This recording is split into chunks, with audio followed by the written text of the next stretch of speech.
క్రీస్తునందు ప్రేమైనటువంటి సహోదరి సహోదరులకు మరొకసారి యూట్యూబ్ ద్వారా దేవుని యొక్క వాక్యాన్ని ప్రకటించుటకు, దేవుని యొక్క చిత్తం ద్వారా దేవుని యొక్క జ్ఞానాన్ని నేర్చుకున్నట్టుకు మరొక సమయాన్ని దేవుడు మనకు అనుగ్రహించినందుకు తండ్రి అయినటువంటి దేవునికి మనమందరము కూడా కృతజ్ఞాస్తులు చెల్లించాలి. చిన్న ప్రార్థన చేసుకుంటూ అంశంలోనికి వెళ్దాం. ప్రార్థన. మమ్మల్ని మిక్కిలిగా ప్రేమించిన మా ప్రియ పరలోకపు తండ్రి, నీ పాదములకు వందనాలు, స్తుతి స్తోత్రం పరిశుద్ధుడా. ఇదిగో తండ్రి, మరొక సమయమున తండ్రి నీ వాక్యం బోధించుటకు తండ్రి గొప్ప భాగ్యాన్ని మాకు అనుగ్రహించినందుకు నీకు వందనాలు తండ్రి. ఇదిగో పరిశుద్ధ గ్రంథంలో ఉన్నటువంటి సత్యాన్ని, నీ జ్ఞానాన్ని, నీ సంకల్పాన్ని బోధిస్తూ ఉంటుండగా తండ్రి, అయా వింటున్నటువంటి నీ బిడ్డలు తండ్రి హృదయాన్ని తెరిచి నీ వాక్యాన్ని అందులో దాచుకొని అనేకులకు కూడా చెప్పుటకు సహాయం చేయగలరని యేసుక్రీస్తు నామమున ప్రార్థించి అడిగి వేడుకుంటున్నాము తండ్రి. ఆమేన్. క్రీస్తునందు ప్రేమైనటువంటి దేవుని బిడ్డలారా, ఈ యొక్క సమయంలో మరొక అంశాన్ని గురించి మనం నేర్చుకుందాము.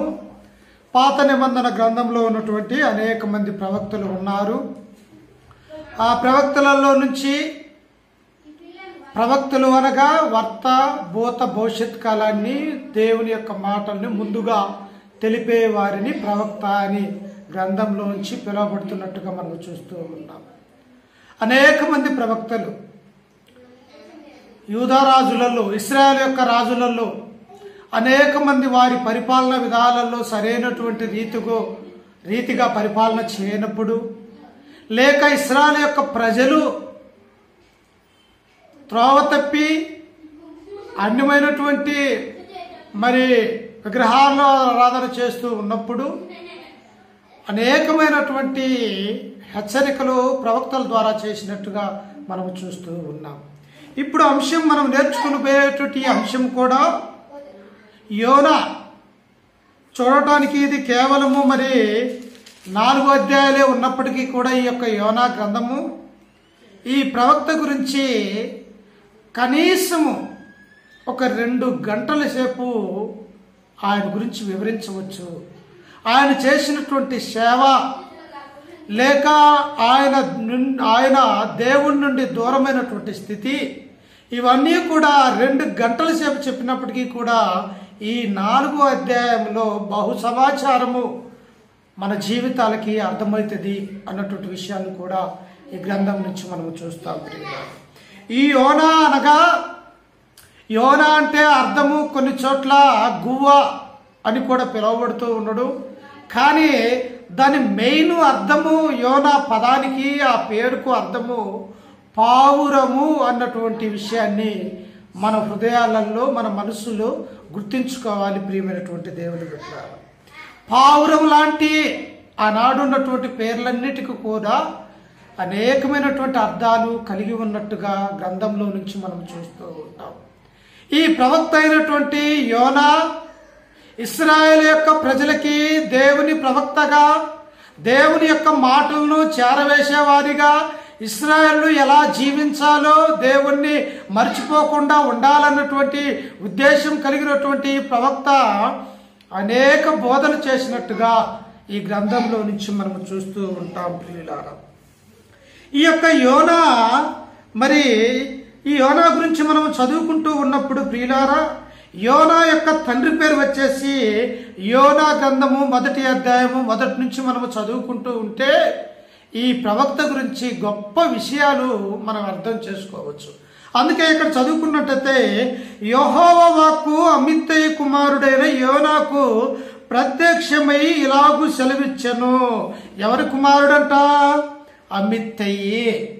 యోనా యొక్క తండ్రి పేరు అమిత్తి అని ఈ యొక్క గ్రంథకర్తే రాస్తూ ఉన్నాడు. ప్రియులారా, అందుకే ఈ యోనా గురించి అనేకమైనటువంటి విషయాలు కేవలము ఇశ్రాయేలుకు మాత్రమే ప్రవక్తగా ఉండి దేవుని యొక్క మాటలు ఉత్తర దిక్కున ఉండి బోధిస్తున్నటువంటి ప్రవక్త అయినటువంటి యోనా కొన్ని సమయాలలో అన్యులలో ఉన్నప్పటికీ కూడా దేవుని యొక్క ప్రజలుగా లేక వారి ఇష్టానుసారంగా మరి రాజులు ఉంచుకుంటూ రాజరికం చేస్తున్నటువంటి అసూరీలు అనేక మంది అన్యులు ఉన్నప్పటికీ కూడా ఎక్కడైతే భయంకరమైనటువంటి పాపాలు జరుగుతూ ఉన్నాయో అక్కడ దేవుని ఉగ్రత ఉంటుంది అన్నటువంటి సత్యాన్ని ఈ గ్రంథం నుంచి మనం చాలా నేర్చుకోవచ్చు. ప్రియులారా, వారు ఎవరైనప్పటికీ కూడా లోకంలో ఉన్నటువంటి ప్రజలందరూ కూడా దేవుని చేత నిర్మించబడినటువంటి వారు, సృజించబడినటువంటి వారు. తన జీవవాయువును ఒక మట్టిలోనికి ఊదగా నరుడు జీవాత్మ అయినట్టు మనం గ్రంథం నుంచి మనం చూస్తాం. అంటే ఈ లోకంలో ఉన్నటువంటి అనేక మంది కూడా దేవుని సంతానము, దేవుని పిల్లలు అన్నది మనము మర్చిపోకూడదు. అన్యుడైనప్పటికీ కూడా, యూదులైనప్పటికీ కూడా, ఇజ్రాయెల్ అయినప్పటికీ కూడా వారందరూ కూడా దేవుని పిల్లలుగా, మరి భూలోకంలో ఉన్న వారందరూ కూడా దేవుని పిల్లలు అన్నటువంటి విషయాల్ని మన హృదయంలో ముద్రించుకోవాలి, ఆలోచన చేయాలి. ఈ గ్రంథాన్ని చదువుతూ ఉన్నప్పుడు కూడా దేవునికి ఎంత ప్రేమో మనుషుల మీద, మన మీద ఎంత ఆలోచనో ఎంత సంకల్పమో ఈ గ్రంథం నుంచి మనము ఇంకా లోతుగా తెలుసుకుంటాము అన్నటువంటి విషయాన్ని ఇక్కడ మనము చూస్తూ ఉన్నాం. ప్రియుల, ఈయన ఎప్పుడు ప్రవక్తగా పనిచేశాడంటే మరి యెరోబాము కాలములో ప్రవక్తగా చేసినట్టుగా మనము రాజుల గ్రంథము, 2వ రాజుల గ్రంథము 14:25 వచనాన్ని మనము గమనించినట్టయితే రాజుల యొక్క యెరోబాము రాజుగా పరిపాలిస్తున్నటువంటి కాలములో ఇశ్రాయేలులకి ఈయన ప్రవక్తగా పనిచేస్తున్నట్టుగా ఈ యోనాను మనము చూస్తూ ఉంటాం. ప్రియులారా, యోనా మరి గొప్ప ప్రవక్త. మనము 4 ప్రవక్తల గురించే మాట్లాడుకుంటూ ఉంటాం. 1 యెషయా, 2 దానియేలు, 3 ఇర్మియా, 4 ఎజ్కేల్ గురించే మనం మాట్లాడుకుంటూ ఉన్నాము. కానీ ప్రవక్తలందరూ కూడా తమకిచ్చినటువంటి పనిని వారు ఎలా సక్రమంగా నిర్వర్తించారు, దేవుని యొక్క ఆజ్ఞలకు ఎంత విధేయులై ఉన్నారో అన్నటువంటి విషయాన్ని మనము గమనిస్తూ ఉన్నప్పుడు ప్రవక్తలంతా కూడా ఒకటిగానే ఉన్నట్టుగా మనము చూస్తూ ఉన్నాం. ప్రియులారా, అందుకే మరి అనేకమైనటువంటి విషయాలలో యెరోబాము రాజరికం చేస్తూ ఉన్నారు ఇశ్రాయేలు ప్రజల మీద.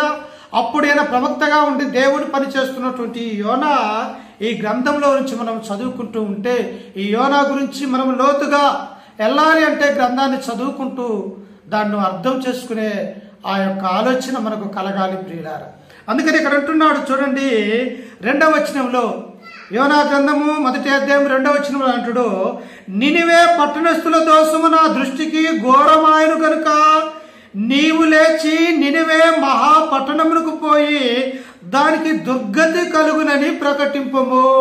మొట్టమొదటగా ఇంతకు ముందు ప్రవచనాలు, దేవుని యొక్క వాక్యాలు యోనాకు ఎలాగ వచ్చాయి?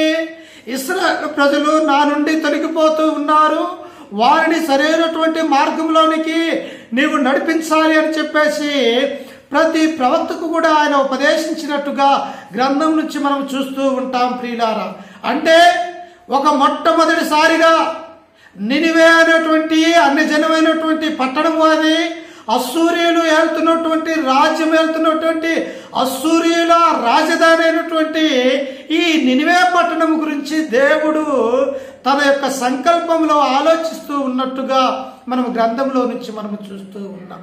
ఏంది, ఎందుకు దేవుడు ఆలోచన చేయాలి? ఆయనకు ఆలోచించవలసిన అవసరత ఏమన్నది? తన జనం ఉన్నారు, 12 గోత్రాలు కలిగినటువంటి ఇశ్రాయేలు ప్రజలు ఉన్నారు. ఒక పక్క 10 గోత్రాలు కలిగి ఇశ్రాయేలు అక్కడ పరిపాలన చేస్తూ ఉన్నాడు. మరొక పక్క 2 గోత్రాలైనటువంటి యూదా, బెన్యామీనులు, వారికి ప్రత్యేకమైనటువంటి రాజు ఉండి అక్కడ ప్రవక్తలు పనిచేస్తూ ఉన్నారు.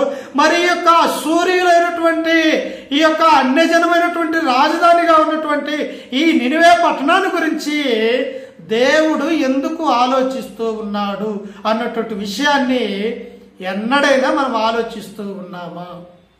ప్రవక్తలందరూ కూడా ఇశ్రాయేలులకు, యూదా వారికి బోధ చేసినట్టుగా మనం గ్రంథంలో నుంచి చూస్తూ ఉన్నాం.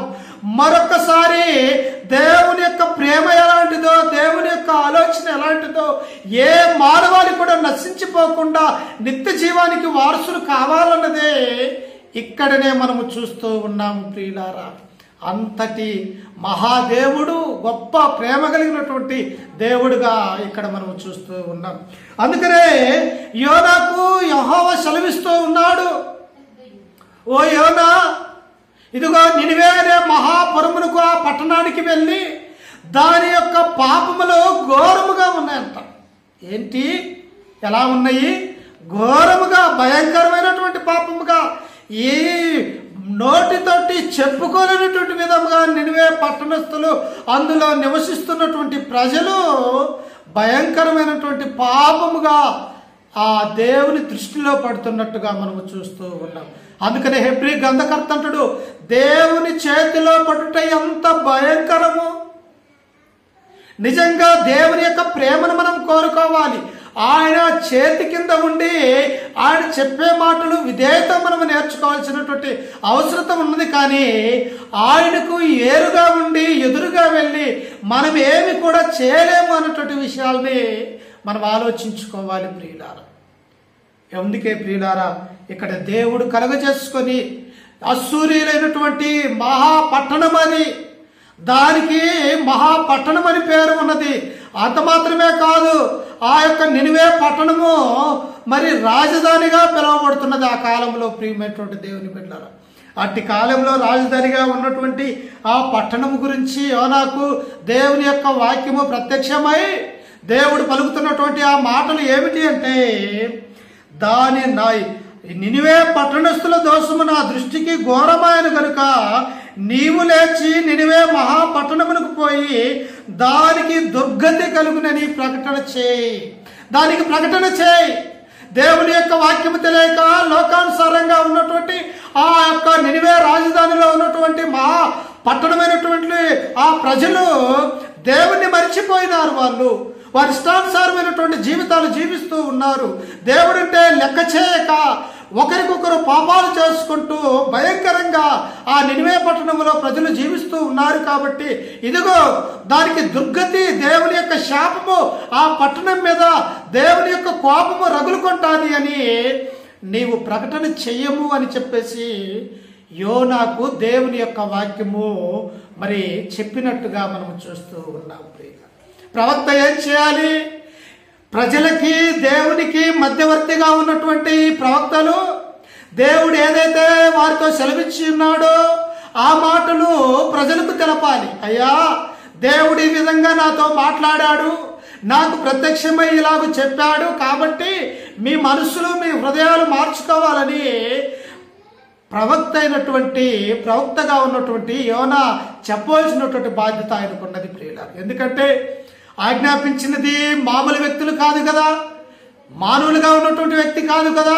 ఈ సర్వ సృష్టిని, ఈ యొక్క భూలోకాన్ని, మానవుల్ని, జీవరాశుల్ని మన కోసం ముందుగా ఏర్పరిచినటువంటి తండ్రి అయినటువంటి దేవుడే ప్రవక్త అయినటువంటి యోనాకు ప్రత్యక్షమై నినివే పట్టణానికి మరి ఘోరమైనటువంటి పాపం చేశారు. కాబట్టి దానికి దుర్గతి కలుగునని నువ్వు ప్రకటించమని దేవుడు ఆజ్ఞాపిస్తే ప్రియులారా, ఇక్కడ మనం చూసినట్టయితే వెంటనే దేవుని యొక్క వాక్యాన్ని ప్రకటించలేదు. దేవుని యొక్క ఆజ్ఞను అతిక్రమించినట్టుగా యోనాను మనం చూస్తూ ఉన్నాం.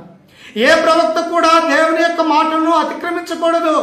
వారి బాధ్యత, వారి ఆలోచన దేవుని నుంచి వచ్చే వర్తమానము ప్రజలకు తెలుపుతూ వారిని సరైనటువంటి మార్గంలో నడిపించే గొప్ప కావలి వారు అని కూడా ఎహెజ్కేలు గ్రంథంలో ప్రవక్తల గురించి మనం చూస్తూ ఉన్నాం ప్రియులారా. అందుకని వెంటనే ఆ 3వ వచనంలో మనం చదువుకున్నట్టయితే, అయితే యెహోవా సన్నిధిలో నుండి తర్షీషు పట్టణముకు పారిపోవాలని యోనా యొప్పేకు పోయి తర్షీకుకు పోవు ఒక ఓడను చూసి ప్రయాణములకు కేవు ఇచ్చి యెహోవా సన్నిధిలో నిలవక ఓడవారితో కూడా తర్షీకుకు పోవుటకు ఓడ ఎక్కెను. ఏం జరుగుతున్నది అసలు?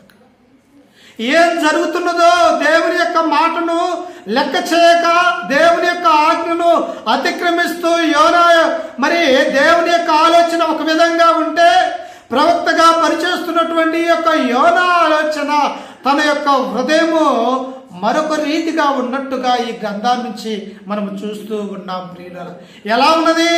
దేవుని యొక్క వాక్యము నినివే ప్రజలకు బోధించమని దేవుడు ఆజ్ఞాపిస్తే ఈ యోనా చూసినట్టయితే తర్షీషుకు పారిపోతున్నట్టుగా మనము చూస్తూ ఉన్నాం. ఇంతకీ ఎందుకు పారిపోతూ ఉన్నాడు యోనా? పారిపోవాల్సినటువంటి అవసరత ఏమొచ్చినది యోనాకి? ఎందుకు యోనా ఇలాంటి దేవుని యొక్క ఆజ్ఞను అతిక్రమిస్తూ ఆయన చెప్పినటువంటి మాటలు, నినివే పట్టణానికి వెళ్ళి ఆ ప్రజలకు బోధించవలసినటువంటి ప్రవక్తగా ఉన్న ఈ యోనా తర్షీషు పట్టణముకు పారిపోవాలని ఎందుకు తన హృదయంలో ఆలోచించుకున్నాడు?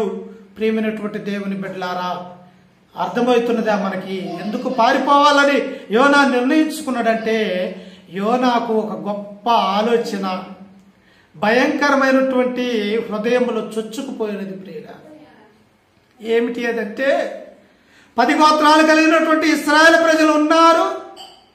వారికే కదా నేను ప్రకటించవలసినటువంటి బాధ్యత నాకు. ఈ నినివే మహాపురమునికి వెళ్ళి పట్టణానికి వెళ్ళి దేవుని యొక్క వాక్యాన్ని బోధించినట్టయితే వారు మారు మనసు పొందుతారేమో, దేవుని బిడ్డలుగా ఉంటారేమో అన్నటువంటి ఒక కుయుక్తి ఆలోచన యోనా చేసినట్టుగా మనము చూస్తూ ఉన్నాం. అట్టిది మాత్రమే కాదు ప్రియులారా, పక్కనే ఉన్నటువంటి మరి ఇశ్రాయేల్ మీద అనేక సార్లు కూడా వారు అశ్షూరీయులు శత్రువులుగా చూసేవారు. దేవుని బిడ్డలైనటువంటి ఇశ్రాయేలు ప్రజల మీద, యూదుల మీద అశ్షూరీయులు శత్రువులుగా చూసి వారిని అనేక విధాలుగా మరి బాధించేవారుగా ఇశ్రాయేల్ మరి అశ్షూరీయులు ఉన్నట్టుగా మనము చూస్తూ ఉన్నాం.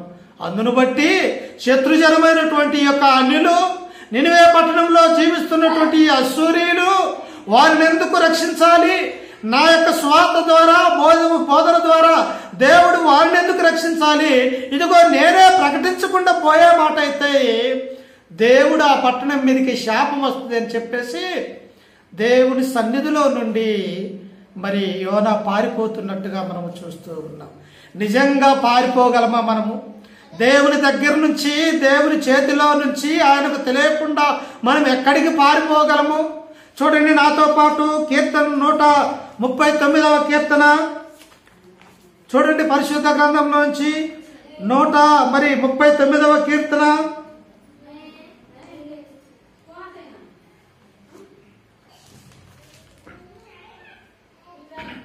మొదటి నుంచి మనం చదువుకున్నట్లయితే భక్తుడైనటువంటి దావీదు కొన్ని విషయాల్ని అక్కడ తెలియపరుస్తూ ఉన్నాడు. ఏమంటూ ఉన్నాడంటే చూడండి, యెహోవా నీవు నన్ను పరిశోధించి తెలుసుకొని ఉన్నావు, నేను కూర్చుండుట నేను లేచుట నీకు తెలియను అంటూ ఉన్నాడు. రాజైనటువంటి దావీదు, దేవుని యొక్క చిత్తానుసారంగా నడిచినటువంటి దావీదు, దేవుని చేత నా హృదయానుసారుడు అని పిలిపించుకున్నటువంటి యొక్క దావీదు రాస్తున్నటువంటి ఈ కీర్తన ఏమని రాస్తూ ఉన్నాడంటే, యెహోవా నీవు నన్ను పరిశోధించి తెలుసుకుని ఉన్నావు, నేను కూర్చుండుట నేను లేచుట నీకు తెలియను అంటూ ఉన్నాడు. ఇంకా అక్కడ ఏమంటూ ఉన్నాడంటే, నాకు తలంపు పుట్టక మునిపే నీవు నా మనసు గ్రహించుచున్నావు. ఏంటి? మనలో హృదయంలో ఆలోచన రాకతొలికే ఆ ఆలోచన దేవునికి తెలుసా? ఆయనకు తెలుసు. హృదయాల్ని పరిశీలించే దేవుడు, హృదయంలో అంతరంగములను తొంగి చూసే దేవుడు. మన హృదయంలోనికి ఆలోచన రాకతొలికే ఆ గ్రహింపు దేవునికి ముందుగా తెలుసు అన్నటువంటి విషయాల్ని దావీదు సెలవిస్తూ ఉన్నాడు. మరి యోనా ఎందుకు పారిపోవాలనుకుంటూ ఉన్నాడు అంటే, యెహోవా సన్నిధి నుండి ఎక్కడికి పారిపోవాలనుకుంటూ ఉన్నాడు? తర్షీసు యొక్క పట్టణానికి పారిపోవాలని చూస్తూ ఉన్నాడు. నిజంగా పారిపోగలడా?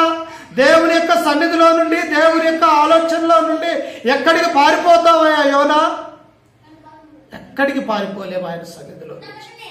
ఎందుకంటే భూమి ఆకాశము నా సింహాసనము, భూమి నా పాదపీఠము, నాకు ఏలాంటి మందిరము నీవు కట్టుదునవని సొలొమోనుతో చెప్పినటువంటి మాటలు యోనాకు గుర్తుకు రాలేదా? అంటే యోనా యొక్క ఆలోచన ఒక్కటే, నేను నినివే వెళ్ళి వారికి స్వార్థ ప్రకటన చేయకూడదు, వారు మారు మనసు పొందకూడదు అన్నటువంటి ఆలోచన కలిగి పారిపోవటానికి చూస్తూ ఉన్నట్టుగా మనము చూస్తూ. నిజంగా దేవుని సన్నిధిలో నుండి, దేవుని దగ్గర నుండి ఏ మానవుడు కూడా తప్పించుకోలేడు అన్నటువంటి విషయాన్ని మనం భూమి మీద బ్రతుకుతున్నటువంటి ఆనాడు కానీ ఈనాడు బ్రతుకుతున్నటువంటి మనం అందరము కూడా జ్ఞాపకం చేసుకోవాల్సినటువంటి విషయం ఏంటంటే, మనము ఏ ప్రదేశంలో ఎక్కడ దాక్కున్నప్పటికీ కూడా అది దేవునికి తెలుసు అన్నది మనం చూస్తూ ఉంటాం. మన ఆదిమ తండ్రి అయినటువంటి ఆదాము హవ్వ దేవుని యొక్క ఆజ్ఞ అతిక్రమించి తినవద్దన్నటువంటి ఆ పండుని తిని పాపము కొని తెచ్చుకున్నటువంటి ఆ ఆదాము హవ్వ వాళ్ళు దాక్కున్నప్పుడు దేవుడు పిలిచినప్పుడు కనుక్కోలేదా? మరి నీవు చేస్తున్నటువంటి పాపాలు, నువ్వు చేస్తున్నటువంటి క్రూరమైనటువంటి విషయాలు దేవునికి తెలియదా అంటే ఆయన అన్నీ కూడా తెలుసు దేవుడికి. ఆయన సర్వంతరామి, ఆయనకు ఏది కూడా కొదవలేదు అన్నటువంటి విషయాల్ని గ్రంథం నుంచి మనం చూస్తూ ఉన్నాం. అందుకని ఆయన అక్కడ అంటాడు చూడండి, మరి 3వ వచనములో, నా నడకను నా పడకను నీవు పరిశీలన చేసి ఉన్నావు. దావీదు మహారాజు అంటూ ఉన్నాడు 139వ కీర్తన మొదటి నుంచి మనము చదువుకుంటూ ఉన్నప్పుడు ప్రియులారా, దేవుని యొక్క గొప్పతనాన్ని, దేవుణ్ణి తను ఎంతగా హృదయాల్లో చొచ్చుకొని ఉన్నాడో, దేవుని యొక్క వాక్యాన్ని, దేవుణ్ణి ఎంతగా ఆరాధిస్తూ ఉన్నాడో దావీదు మహారాజు ఈ మాటలు చదువుకుంటున్నప్పుడు మనకు కూడా గొప్ప జ్ఞానం రావాలి ప్రియులారా. ఈ జ్ఞానము, ఈ మాటలు చదువుతుంటే పాపం చేయటానికి మన చేతులు, మన కాళ్ళు, మన నోరు ఏది కూడా మనము చేయము ప్రియులారా. అందుకే ఆయన అంటాడు, నా నడకను నా పడకను నీవు పరిశీలన చేసి ఉన్నావయ్యా. నేను ఎక్కడికి వెళ్తూ ఉన్నానో, ఏమి చేస్తూ ఉన్నానో, ఎప్పుడొచ్చి పడుకుంటూ ఉన్నానో ఇవన్నీ కూడా నీకు తెలిసే ఉన్నాయ్యా అని దావీదు మహారాజు అంటుంటే యోనా దేవుని యొక్క సన్నిధిలో నుండి పారిపోతూ ఉన్నాడు.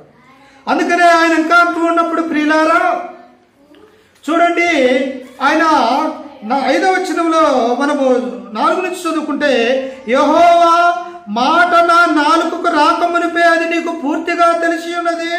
వెనుకను ముందును నీవు నన్ను ఆవరించి ఉన్నావు, నీ చేయి నా మీద ఉంచి ఉన్నావు. పుట్టినటువంటి ప్రతి మానవుడు దేవుని కుమారుడుగా ఉండాలన్నది తండ్రి యొక్క చిత్తము ప్రియులారా. ప్రతి ఒక్కరూ యేసుక్రీస్తు నామమున క్రీస్తును అంగీకరించి క్రీస్తులోనికి వచ్చి క్రీస్తు ద్వారా బాప్తిసం పొందినటువంటి ప్రతి ఒక్క బిడ్డలు కూడా దేవుని కుమారులుగా, కుమార్తెలుగా పిలువబడాలన్నది దేవుని యొక్క ఉద్దేశం అయ్యి ఉంటే, ఇదిగో నినివే పట్టణస్థులు కూడా వారు ఘోరమైనటువంటి పాపాలు చేసి దేవుని యొక్క సంకల్పాన్ని తెలియక వారు నశించిపోతారేమో, దానికి దుర్గతి కలుగునని ప్రకటన చేయమని యోనాకు చెబితే ప్రియులారా, యోనా పారిపోతూ ఉన్నాడు. ఈనాడు నీవు నేను కూడా దేవుడిచ్చినటువంటి క్రొత్త నిబంధన చట్టాన్ని, ఆయన యొక్క ఆజ్ఞలు అతిక్రమించి మనము కూడా సొంత ఆజ్ఞలను మరి అనేక మంది క్రైస్తవుల మీద రుద్దుతూ మనము కూడా దేవుని నుండి పారిపోయే వారిగా ఉంటూ ఉన్నాము ప్రియులారా. జాగ్రత్త, దేవుని నుండి మనము పారిపోలేమని చెప్పేసి దావీదు మహారాజు అంటూ ఉన్నాడు. అయ్యా నా నడకను నా పడకను నీకు ముందే తెలిసి ఉన్నాయి అంటూ ఉన్నాడు. ఇంకా 6వ వచనములు అంటే, ఇట్టి తెలివి నాకు మించినది, అది అగోచరము, అది నాకు అందదు. ఇది నువ్వు ఎలాగో తెలుసుకుంటావో, ఎలా ఆలోచన చేస్తావో అని ఒకవేళ నేను నా హృదయం ముందు నేను ఆలోచన కలిగి ఉన్నట్టయితే అది నాకు ఊహకు అందదు, అది అగోచరం అని అంత తెలివి కలిగినటువంటి యూదులను, ఇశ్రాయేలు ప్రజల్ని 12 గోత్రాలను రాజుగా ఏలినటువంటి దావీదు మహారాజే ఆ మాట మాట్లాడుతూ ఉంటే, ఏ జ్ఞానము లేనటువంటి నీవు నేను ఈనాడు దేవుని యొక్క మాటను అతిక్రమించి యోనా వలె పారిపోయే వారిగా మనం ఉంటూ ఉన్నాం ప్రియులారా. అందుకే ఆ కింద వచనములో ఆయన అంటాడు, దేవా నీ ఆత్మ యొద్ద నుండి నేను ఎక్కడికి పోవుదును, నీ సన్నిధి నుండి నేను ఎక్కడికి పారిపోదును. ఏంటండి, దావీదు మహారాజు తర్వాత పుట్టినటువంటి వ్యక్తిగా యొక్క యోనా, మరి దావీదు మహారాజు రాసినటువంటి కీర్తన గ్రంథాలు, ధర్మశాస్త్రాన్ని ఆయన చదవకుండానే ప్రవక్త అయ్యాడా? దేవుని యొక్క సంకల్పంలో ఉంటేనే కదా ప్రవక్తగా దేవుడు ఎన్నుకునేది. బలమైనటువంటి ప్రవక్తలుగా దేవుని ప్రజలకు సేవ చేయాలంటే గొప్ప గుణలక్షణములు కలిగినటువంటి వారిని మాత్రమే దేవుడి యొక్క ఉద్దేశంతో ప్రవక్తలుగా ఎంచుకుంటూ ఉన్నాడు. కానీ ఈ యోనా పారిపోవాలని చూస్తూ ఉన్నాడు ప్రియులారా. నీవు నేను కూడా దేవుని యొక్క సన్నిధానానికి రాకుండా, దేవుని యొక్క చిత్తానికి లోబడకుండా ప్రియులారా, ఆదివారం దేవుని యొక్క సన్నిధికి వెళ్ళి సమాజంగా కూడా దేవుణ్ణి ఆరాధించాలంటే ఈనాడు నీవు కూడా పారిపోతూ ఉన్నావేమో. జాగ్రత్త, తప్పించుకోలేవు. దేవుని చేతుల్లో పడుట బహు భయంకరమని హెబ్రీ గ్రంథకర్త పిలుస్తూ ఉన్నాడు, పలుకుతూ ఉన్నాడు. మనం ఎక్కడికి పోదు. ఇక్కడ దావీదు మహారాజు అంటూ ఉన్నాడు, నీ సన్నిధి నుండి నేను ఎక్కడికి పోవదును. ఇంకా ఆయన అంటూ ఉన్నాడు, నేను ఆకాశముకెక్కినను నీవు అక్కడ ఉన్నావు, నేను పాతాల ముందు పండుకొనను నీవు అక్కడ ఉన్నావు, నేను వేకువ రెక్కలా కట్టుకొని సముద్ర దిగంతంలో నివసించును, అక్కడను నీ చేయి నన్ను నడిపించును, నీ కుడి చేయి నన్ను పట్టుకొనును. ఏంటి, ఆకాశానికి ఎక్కిపోతే అక్కడ ఉన్నావంటూ ఉన్నాడు, భూమిలోనికి పోతే అక్కడ కూడా ఉన్నామంటూ ఉన్నాడు, లేదా సముద్రంలో ఉన్నటువంటి లోనికి నేను పారిపోతే అక్కడ నువ్వు నన్ను పట్టుకుంటావయ్యా అని దావీదు మహారాజు అంటూ ఉన్నాడు. అంటే దేవుని సన్నిధానం నుండి, దేవుని సంకల్పంలో నుండి మనము పారిపోలేము అన్నటువంటి విషయాల్ని మనం ఇక్కడ చూస్తూ ఉంటాం. వెంటనే మనము యోనా గ్రంథంలోనికి రావాలి ప్రియులారా. వెంటనే యోనా గ్రంథానికి వచ్చినప్పుడు అక్కడ చూడండి, యెహోవా సన్నిధిలో నుండి తర్షీసు పట్టణముకు పారిపోవాలని యోనా ఎప్పకపోయి తర్షీసు ఒక ఓడను చూసి ప్రయాణముకు కేవించి యెహోవా సన్నిధిలో నుండి నిలవక దేవుని యొక్క వాక్యాన్ని పట్టుకొని నినివేకెళ్ళి దేవుని యొక్క స్వార్థ బోధించడానికి యోనాకు ఏమయ్యింది? దురాలోచన అయినది ప్రియులారా. వారెందుకు మారు మనసు పొందాలన్నటువంటి ఆలోచన యోనాకు కలిగినట్టుగా మనం చూస్తూ ఉన్నాం. అందుకే ఆ కింద వచ్చిన వల్ల మనం చూసినట్టయితే ప్రియులారా, ఆయన 4 నుంచి మనం చదువుకుంటే, అయితే యెహోవా సముద్రం మీద పెద్ద గాలి పుట్టింపగా సముద్రమందు గొప్ప తుఫాను రేగి ఓడ బద్దలైపోగతించును. ఎవరు కలుగజేసుకున్నారు?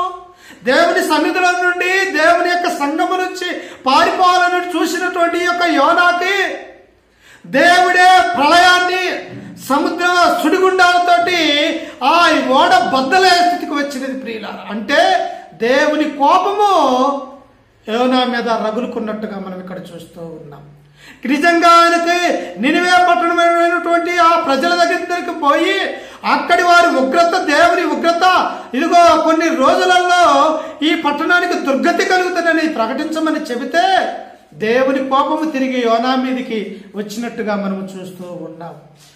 మరి నీవు కూడా దేవుని యొక్క కోపానికి, మరి దేవుని యొక్క శిక్షకి నువ్వు పాత్రుడు కాకుండా ఉండాలంటే నీవును కూడా దేవుని యొక్క మందిరంలో నుంచి, దేవుని సన్నిధిలో నుంచి, దేవుని సహవాసంలో నుండి పారిపోకూడదు ప్రియమైనటువంటి దేవుని బిడ్డలారా. అందుకే ఆ కింద వచ్చిన వాళ్ళు మనం చూసినట్టయితే ఆయన అంటాడు చూడండి, కాబట్టి నావికులు భయపడి ప్రతి వాడును తన తన దేవతను ప్రార్థించి ఓడ చులకన చేయటకే అందులోని సరుకులను సముద్రములో పారవేసిరి. భయపడింది. ఓడ ఎక్కినటువంటి యోనా దిగువన పడుకొని నిద్రపోతూ ఉన్నాడు. కానీ ఓడ నడుపుతున్నటువంటి నావికులు, అందులో ప్రయాణం చేస్తున్న వారందరూ కూడా ఏమిటి, ఇంత ఓడ సముద్రం మీద ఒక ప్రళయంలాగా, సుడిగుండాలాగా వెళ్ళటానికే మనము మునిగిపోతామేమో అన్నటువంటి ఆలోచన కలిగినటువంటి ఆ నావికులు, ప్రయాణికులు ఏం చేస్తారంటే ఓడలో ఉన్నటువంటి సరుకులన్నీ కూడా తీసుకొని సముద్రములో పడవేస్తూ ఉన్నారు. అయ్యా, ఈ సరుకులు పోతే పోయినది మాకు, ఈ సరుకులంత ముఖ్యము కాదు మాకు, మా ప్రాణాలు కాపాడుకోవటానికి ఈ ఓడను మేము తేలిక చేసుకున్నట్టయితే ఏమైనా బ్రతకగల ఆశను ఉన్నదేమో అని చెప్పేసి ఆ ఓడ నడిపే నావికులు, ప్రయాణికులు ఓడలోనున్నట్టు సరుకులన్నీ కూడా సముద్రంలో పడవేశారు. ఎందుకు పడవేశారు? యోనాకుండానేగా. వారి ప్రయాణము సరిగా జరగవలసినటువంటి ఆ ఓడ ప్రయాణము దేవుని ఉగ్రత యోనా ద్వారా ఆ పడవలో ఉన్న వారందరూ కూడా శ్రమ పొందుతున్నట్టుగా మనము చూస్తూ ఉన్నాం. జాగ్రత్త, నీవెక్కడవే పాపం చేస్తున్నావు అనుకుంటూ ఉన్నావేమో నేడు. మాట ద్వారానే కానీ, చూపు ద్వారానే కానీ, విగ్రహారాధనే కానీ, వ్యభిచారమే కానీ, నేనే పాపం చేస్తున్నాను, నన్ను ఎవరు చూడట్లేదని నీవు అనుకుంటూ ఉన్నావేమో.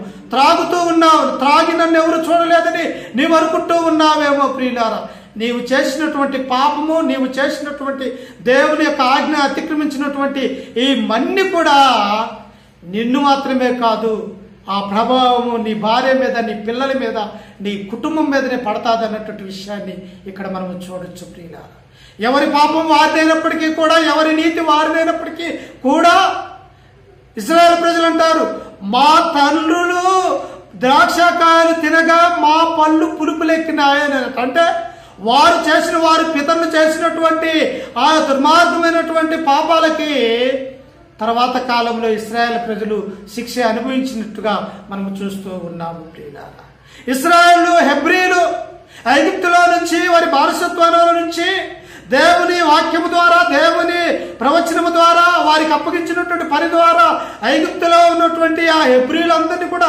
తీసుకొని కనానికి ప్రయాణమైపోతే వారు విసిగించటం వల్ల మోసే కోప్పడి బండతో మాట్లాడమంటే బండతో కొట్టి కనాను దేశంలోనికి వెళ్ళలేకపోయారు. అంటే ఎవరి ద్వారా? ఇశ్రాయేలుల ద్వారా మోసే కనాను దేశం వెళ్ళలేకపోయినట్టుగా మనము చూస్తూ ఉన్నాం.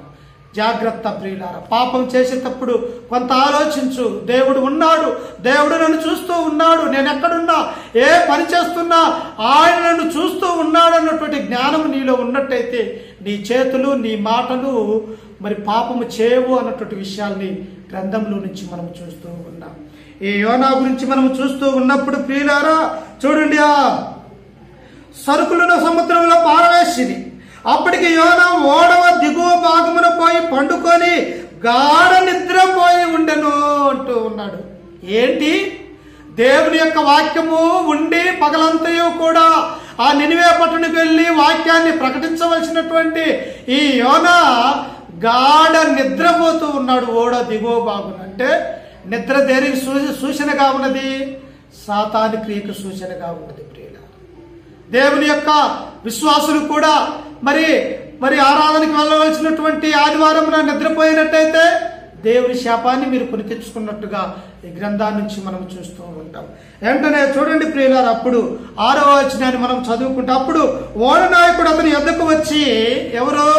అన్యుడైనటువంటి ఓడలో ఉన్నటువంటి వారు వచ్చి యోనా కింద భాగాన పడుకొని గాఢ నిద్ర పోతూ ఉన్నప్పుడు ఆ ఓడలో ఉన్నటువంటి నాయకుడిగా ఉన్నటువంటి ఒక వ్యక్తి వచ్చి అతని యొద్దకు వచ్చి, ఓయి నిద్రపోతా, నీకేమి వచ్చినది? లేచి నీ దేవుణ్ణి ప్రార్థించుము, మనము చావకుండా ఆ దేవుడు మన యందు కనికరించునేమో. ఆ ప్రయాణికుడు, ఆ నాయకుడు వచ్చి యోనా దగ్గరికి వచ్చి అంటున్నాడు, ఓయి నిద్రపోతా, సముద్రం మీద ఇట్టి అలలు, పెనుగు తుఫాను, గాలి కలిగి ఈ ఓడ మనము నశించిపోవటానికి సిద్ధముగా ఉన్నదే, నీకెలాగూ నిద్ర వస్తూ ఉన్నదని చెప్పేసి ఆ ప్రయాణికుడిగా ఉన్నటువంటి యోనా దగ్గరకు వచ్చి, నీ లేచి నీ దేవునికి మొరపెట్టుము, ప్రార్థన చేయము అని అన్యుడు అంటూ ఉన్నాడు. దేవుణ్ణి ఎరగనటువంటి వాడు నాయకుడు, మహాదేవుడైనటువంటి యెహోవా దేవుణ్ణి తెలియనటువంటి ఓడ నాయకుడు వచ్చి అన్నీ తెలిసి దేవుని ప్రవక్తగా, ఇశ్రాయేలు ప్రజలకు ప్రవక్తగా పిలువబడుచున్నటువంటి ఈ యోనాకు ప్రార్థన చేయమని ఎవరు బోధిస్తూ ఉన్నారో చూడండి. అంటే దేవుని నమ్ముకొని పడిపోతే ఎంత హీన స్థితిలో ఉంటూ ఉన్నామో అలాగనే ఈ యొక్క యోనాను చూసినప్పుడు కూడా ప్రియులారా, దేవుని సన్నిధిలో నుండి పారిపోతూ ఉన్నప్పుడు ప్రియులారా, పారిపోవటానికి నీ సన్నిధి నుండి నేను ఎక్కడికి పోదు అని దావీదు మహారాజు అంటుంటే ఈ యోనాకు అర్థం కాక దేవుని సన్నిధిలో నుండి పారిపోవాలని చూస్తూ ఉన్నాడు. కానీ దేవుడే సముద్రంలో అలలు పుట్టించాడు, సముద్రంలో పెను తుఫాను పుట్టించాడు, పెద్ద గాలుల చేత ఆ ఓడ బద్దలైపోయి వారి ప్రాణాలు పోవటానికే వచ్చినట్టుగా మనం చూస్తూ ఉన్నాం. నిజంగా ఎంత గొప్ప మరి ఇక్కడ శ్రమ మనం ఇక్కడ చూస్తూ ఉన్నాం. ఏంటనే కింద వచనంలో మనం చూసినట్టయితే ఆ 7వ వచనంలో చూడండి, అంతలో వారికి ఒక ఆలోచన వచ్చింది. ఏంటి? రోజు ప్రయాణం చేస్తున్నటువంటి సముద్రం మీద ఎప్పుడు కలగనటువంటి యొక్క ఈ సముద్రంలో పెను తుఫాను ఏంటి, గాలులు ఏంటి, మనము చనిపోయే రీతిగా ఉన్నవే, ఇదిగో మనమందరం ఉన్నటువంటి వారందరం కూడా మనము చీట్లు వేసుకుందాము, ఏ చీట్లు మరి ఎవరి మీద పడుతుందో, ఎవరి వల్ల ఇంత ఆపద ఈ రోజు మనకు వచ్చినదో అని ఆ ఓడలో ఉన్నటువంటి వారందరూ కూడా తమ ప్రాణాలు చేతిలో పట్టుకొని ప్రియులారా ఎంతో భయపడిపోతూ ఉన్నట్టుగా మనము చూస్తూ ఉన్నాం ప్రియులారా. వెంటనే చూడండి, అప్పుడు ఆ కింద వచనంలో మనం చూసినట్టయితే వారు చీట్లు వేయంగానే ఆ చీటి యోనా మీదకి వచ్చింది. తప్పు చేసిన వాడు ఎక్కడ దాక్కున్నప్పటికీ కూడా శిక్ష అనుభవించక తప్పదు. ఎందుకు అంటే దేవుని యొక్క సన్నిధిలో నుండి దేవుని యొక్క మాటను అతిక్రమించినటువంటి ప్రతి వాడు కూడా పాపి అని గ్రంథం మనకు సెలవిస్తూ ఉన్నది. మన పాపాలు పోవటానికి పరిశుద్ధుడైనటువంటి యేసుక్రీస్తు ఈ లోకానికి వచ్చి తన యొక్క రక్తాన్ని ఈ లోకం కొరకు మన కొరకు ఆయన చిందించి క్రీస్తు శిలువ మరణం పునాది, మరి మరణ సమాధి పునరుద్ధరణ ద్వారా మనం అందరినీ కూడా దేవుని కుమారులుగా కుమార్తెలుగా పిలువబడాలన్నటువంటి ఉద్దేశాన్ని కలిగినటువంటి యేసు క్రీస్తు ఈ లోకానికి వస్తే ఆ క్రీస్తునే కాదనుకొని ఆయన మాటలనే కాదనుకున్నటువంటి అనేక మంది యూదుల్ని అన్యుల్ని మనం క్రొత్త నిబంధనలో కూడా చూస్తూ ఉంటాం ప్రియులారా. అప్పుడు ఈ కింద వచనంలో చీటి యోనా మీదకి రాగా వెంటనే ప్రియులారా, మరి ఇక్కడ గమనించినట్టయితే ప్రియులారా, వెంటనే 8వ వచనంలో మనం చదువుకుంటే, కాబట్టి వారు అతన్ని చూసి, ఎవరిని బట్టి ఈ కీడు మాకు సంభవించునో, నీ వ్యాపారం ఏమిటి, నీవెక్కడి నుండి వచ్చినవో, నీ దేశమేదో, నీ జనమేదో, ఈ సంగతి అంతయో మాకు తెలియజేయమనగా వారు అంటూ ఉన్నారు. ఏంటయ్యా, ఇంతమంది ఓడలో ప్రయాణం చేస్తూ ఉన్నాము మేము, కానీ చీట్లు వేయగా నీ మీదకే ఎందుకు వచ్చినది?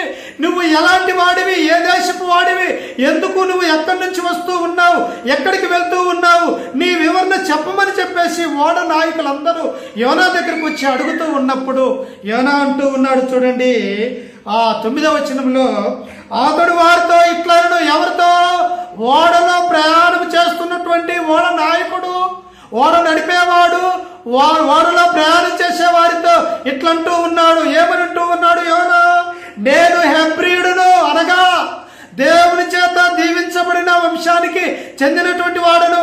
ఇశ్రాయేలుకు మరొక ముందు పేరేమున్నదంటే హెబ్రీయులు అని. ఐగుప్తు దేశంలో ఏషేబు సంతానము ఎవరైతే ఇశ్రాయేలుగా పిలువబడ్డు ఉన్నారో వారందరూ హెబ్రీయులు అని ఐగుప్తు దేశంలో గొప్ప పేరు కలిగినటువంటి వారిగా మనము చూస్తాం. హెబ్రీయులు అంటే నీ ఆలోచన ఎక్కడికి రావాలి? ఐగుప్తు దేశానికి వెళ్ళాలి, నిర్గమాకాండానికి వెళ్ళాలి. నిర్గమాకాండంలో ఉన్నటువంటి ఆ యొక్క అండుడైనటువంటి ఫరో అన్న మాటలను వినాలి. ఏమన్నా తెలుసా? మంత్రశాలలో ఒక మాట అంటారయ్యా, హెబ్రీలు అనేకమైనటువంటి తెలివి కలిగి వారు, చురుకు కలిగినటువంటి వారు హెబ్రీ స్త్రీలు అని అక్కడ మనం చదువుతూ ఉంటాం. అంటే హెబ్రీలు జ్ఞానం కలిగినటువంటి వారు, వారి యొక్క స్త్రీలు కూడా చురుకుగా పనిచేసేవారు. ఎందుకంటే దేవుని బిడ్డలు కదా వాళ్ళు, దేవుని యొక్క ప్రవక్తల ద్వారా, దేవుని యొక్క ఆలోచనల ద్వారా నడిచేవారు కదా వారు. అప్పుడు యోనా అంటూ ఉన్నాడు, నేను హెబ్రీయుడును. అంత మాత్రమే కాదు, సముద్రముకును భూమికిని సృష్టికర్త ఆకాశమందుండు దేవుడై ఉన్న యెహోవా యందు నేను భయభక్తులు గలవాడనై ఉన్నాను. ఎవరండి మన దేవుడు? ఆకాశానికి, భూమికిని, సమస్త జీవరాశులకును, నక్షత్రాలకును, సూర్యుడికి, చంద్రుడికి, భూమి మీద పుట్టిన ప్రతి మనిషికి కూడా సృష్టికర్త అయినటువంటి యెహోవా దేవుడు అని యోనా సెలవిస్తూ ఉన్నాడు. ప్రియులారా, భూమికిని, ఆకాశమునకును, భూమికిని, సముద్రముకును, ఆకాశమందుండు దేవుడైన యెహోవా యందు నేను భయభక్తులు గలవాడనై ఉన్నాను చెబుతూ ఉన్నాడు తన యొక్క ఆలోచనని. అయ్యా, ఇశ్రాయేల్ ప్రజలకు ప్రవక్తగా ఉన్నాను, ఈ సృష్టికర్త అయినటువంటి యెహోవా దేవుడికి మరి దేవుని నమ్ముకున్నటువంటి బిడ్డనై ఉన్నాను నేను అని ఆయన యందు భయము, భక్తి, విశ్వాసం కలిగిన వాడినై ఉన్నాను అని యోనా నావికులతో చెబుతున్నాడు. ప్రియుగా, వెంటనే ఆ కింద వచ్చిన తన తప్పును ఒప్పుకుంటూ ఉన్నాడు. యోనా తప్పును ఒప్పుకోవాలి ప్రతి ఒక్కరూ కూడా. మానవులందరూ కూడా పాపం చేస్తారు కాబట్టి ఆ పాపానికి ప్రాయశ్చిత్తమే క్రీస్తు ఈ లోకానికి వచ్చి తన రక్తాన్ని చిందించాడు. కాబట్టి నీ పాపాలు నా పాపాలు పోవాలన్నా క్రీస్తు యొక్క రక్తంలో కడగబడాలన్నదే దేవుని యొక్క సంకల్పమై ఉన్నది. ఎప్పుడు అంటే మన పాపమును ఒప్పుకొని నీవే నా యొక్క రక్షకుడు అని మనము నమ్మి బాప్తిసం పొందినప్పుడు. అందుకని యోనా అంటూ ఉన్నాడు, ప్రియులారా, నేను యెహోవా యందు భయము, భక్తి గలవాడనై ఉన్నాను. ఇంకా అంటున్నాడు, తాను యెహోవా సన్నిధిలో నుండి పారిపోవచ్చున్నట్టు అతడు ఆ మనుషులకు తెలియజేసి ఉన్నాడు కనుక వారు ఆ సంగతి తెలుసుకొని మరింత భయపడ్డారు. అయ్యో, భూమికిని, ఆకాశానికి, సముద్రానికి సృష్టికర్త అయినటువంటి యెహోవా దేవుని యందు భయభక్తులు గలవాడని నీవు చెబుతూ ఉన్నావే, అట్టి సృష్టికర్త అయినటువంటి యెహోవా దేవుడు మనల్ని బ్రతకనీయనిస్తాడా? యెహోవా సన్నిధిలో నుండి నువ్వు పారిపోయి మాతో ప్రయాణం చేస్తూ ఉన్నావే, ఆయన బ్రతకనిస్తాడా అని చెప్పేసి వారు భయపడ్డారు. ప్రేమైనటువంటి దేవుని బిడ్డల, నీకున్నదా ఆ భయము? నీకుంటే పాపం చేయగలుగుతావా? నీకుంటే దేవుడి నుండి దూరం అయిపోతావా? నీకుంటే వ్యభిచారం చేస్తావా? నీకున్నటువంటి స్త్రీని కాక మరొక స్త్రీలను వ్యామోహంతో నువ్వు చూస్తావా? అపోస్తలుడైన పౌలు తిమోతికి ఏమని చదివిస్తూ ఉన్నాడు? పెద్దలని వృద్ధులని తండ్రిగా భావించు, వృద్ధ స్త్రీలని తల్లిగా ఆదరించు, నీతో ఉన్న సమాన వయస్సురాలని చెల్లెలతో పిలవమని చెబితే ఈనాడు నువ్వు చేస్తున్నటువంటి పని ఏమిటి? చూపు ద్వారా పాపం, మాట ద్వారా పాపం, అన్నీ కూడా నీ హృదయ ఆలోచనల తలంపులు కలిగి ఉన్నావు. నువ్వేం క్రైస్తవుడయ్యా? క్రైస్తవుడిని చెప్పుకొని దేవుని నామాన్ని నువ్వు దూషించేవాడిగా ఉన్నావేమో. జాగ్రత్త ప్రియులారా. అందుకని నేను అంటూ ఉన్నాడు, ఆ యొక్క అన్యులైనటువంటి దేవుణ్ణి ఎరగనటువంటి ఆ ఓడ నావికులు, ఆ ప్రయాణం చేస్తున్న వారందరూ మరింత భయపడి, అప్పటికే ఒక పక్క భయము, సముద్రం మీద అలలు, పోలేనటువంటి తుఫాను, భయంకరమైనటువంటి సముద్రంలో సుడిగుండంలో ప్రయాణమై ఉన్నారు. అదిగాక మరొక వర్తమానం ఏమిటంటే, నేను సృష్టికి ఆకాశానికి సృష్టికర్త అయినటువంటి యెహోవా దేవుని సన్నిధిలో నుండి నేను పారిపోతున్నానని ఎప్పుడైతే యోన వారితో చెప్పిండో ప్రియులారా, వారి హృదయాలు పగిలిపోయినాయి, వారి గుండెలు బద్దలైపోయినాయి. ప్రియమైనటువంటి దేవుని బిడ్డలారా, అప్పుడు ఆయన అంటూ ఉన్నాడు, 11వ వచనం చదివినట్టయితే, అప్పుడు వారు ఎవరు? వడనావికులు అంటూ ఉన్నారు. ఓడలో ప్రయాణం చేస్తున్నటువంటి వారు ఎవరితో మాట్లాడుతున్నారు? సముద్రము పొంగుచున్నది, అంతకంతకు పొంగుచూ ఉన్నది, మన యొక్క ఓడేమో ఆ ఓడలోనికి నీళ్ళు వస్తూ ఉన్నాయి, మనం మునిగిపోతాం, మనం చనిపోతాం అన్నటువంటి ఆలోచన వారికి ఉన్నది. ప్రియులారా, సముద్రము పొంగుచున్నది, తుఫాను అధికమవుతున్నది, సముద్రం మా మీదికి రాకుండా నిమ్మలించినట్లు మేము నీకేమి చేయవాలని అతను అడగగా, ఎందుకు నువ్వు పారిపోతూ ఉన్నావు? మా ద్వారా నీకు చేయడానికి ఏమైనా ఉన్నదా? ఓ పక్క చూస్తే సముద్రం పొంగిపోతూ ఉన్నది, మన ఓడేమో లోనికి వెళ్తూ ఉన్నది, ఆ యొక్క సముద్రపు నీళ్ళన్నీ ఓడలో పడిపోతూ ఉన్నాయి, మేమేం చేయాలి ఓ యోనా అని చెప్పేసి ఓడ నావికులు యోనాను బ్రతిమలాడుచూ ఉన్నారు. అప్పుడు ఆయన అంటూ ఉన్నాడు, చూడండి, నన్ను బట్టి ఈ తుఫాను మీ మీదికి వచ్చినను నాకు తెలిసి ఉన్నది. దేవుని ప్రవక్త కదండి, భూత భవిష్యత్ కాలమును ముందుగా తెలిపేవాడే ప్రవక్త అంటారు. ఈనాడు కూడా ఉన్నారు అబద్ధ ప్రవక్తలు. ఇర్మియా వచ్చేసి, అయ్యా ఇశ్రాయేలు ప్రజలారా, యూదులారా, మీ సహోదరులు ముందుగానే మరి చెరలోనికి వెళ్ళిపోయారు. ఇశ్రాయేలు ప్రజలు అసూరు చెరకి. ఇదిగో మీరు కూడా బబులోను రాజు నెబుకద్నెజరు వస్తాడు, ఆయన మాటకు ఎదురు చెప్పక మీరు కూడా చెరలోనికి వెళ్ళిపోండి, ఎందుకంటే మీరు అక్కడ క్షేమంగా ఉంటారని ఇర్మియా ప్రవక్తగా పనిచేస్తున్నప్పుడు యూదులు ప్రకటిస్తే ఆ ఇర్మియాను కొట్టిండ్రు ప్రియులారా. ఆ ఇర్మియాను బావిలో దూకించారు ప్రియులారా. ఆ ఇర్మియాని ఊరి తన సొంత ప్రజలే మరి శ్రమలు పెట్టినట్టుగా. అంటే నిజం చెప్పిన వాడికి శ్రమలు తప్పవా అంటే తప్పవు అని ఇక్కడ అర్థమవుతూ ఉన్నది ప్రియులారా. అదే అబద్ధం చెప్పు, ఆనాడు ఉన్నటువంటి అనేక మంది అబద్ధ ప్రవక్తలు కూడా ఉన్నట్టుగా మరి మనం చూస్తూ ఉన్నాం. కానీ ఇర్మియా చెప్పినట్టే యూదులు బబులోను చెరకు కొనిపోబడ్డట్టుగా మనం చూస్తూ ఉన్నాం. ఏంటనే ప్రియులారా, యోనా అంటూ ఉన్నాడు, నన్ను బట్టి నేను చేసినటువంటి పాపాలకే ఈ నింద వేరకుల మీద ఎట్లా యోనా, నన్ను బట్టి ఈ గొప్ప తుఫాను సముద్రంలో పుట్టి ఉన్నది అని చెప్పేసి అందుకే అంటాడు. చూడండి, వారు ఆ యొక్క 1వ అధ్యాయము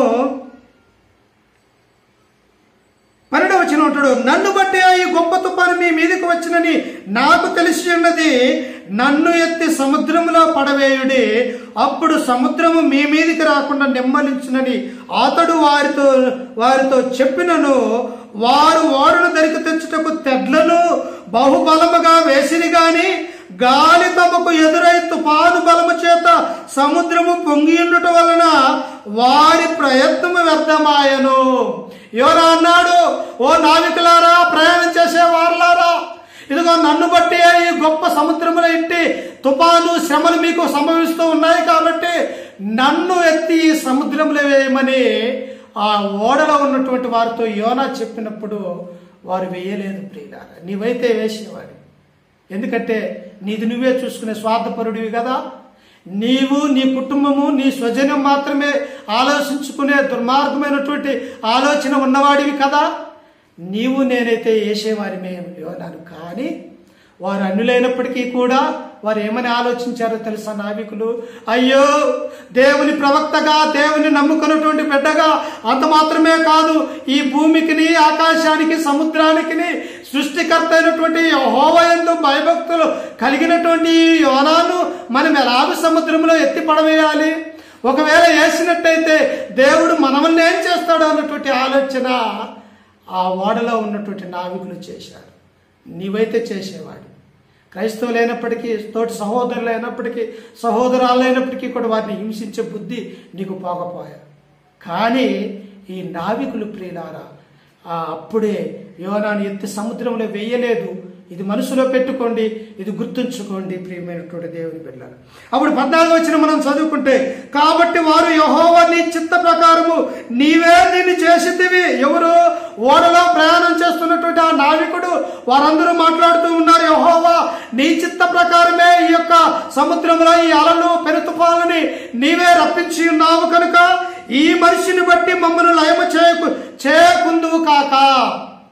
ఈ యొక్క పారిపోతున్నటువంటి ఈ యొక్క వ్యక్తి గుండనే కదా సముద్రములో ఇంతటి బలమైనటువంటి గాలులు వీస్తూ మా యొక్క ఓడ బద్దలైపోయే స్థితికి వచ్చింది. కాబట్టి నిర్దోషిని చంపితరన్న నేరము మా మీద మోపకుందువుగాక. గొప్ప ఆలోచన నావికులు చేశారు. ఏమంటూ ఉన్నారు?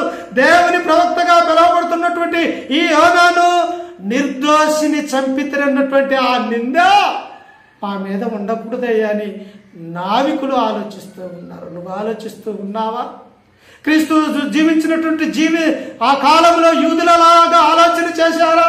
ఒక నిర్దోషిని, పాపం లేని వాడిని, పరిశుద్ధుని, దేవుని కుమారుడైనటువంటి యేసు క్రీస్తును శిలువకు అప్పజెప్పుతున్నప్పుడన్నా ఈ యోనా గ్రంథం వారు చదివి ఉంటే వారు శిలువకు అప్పజెప్పే ఉండకపోదురు ప్రియులారా.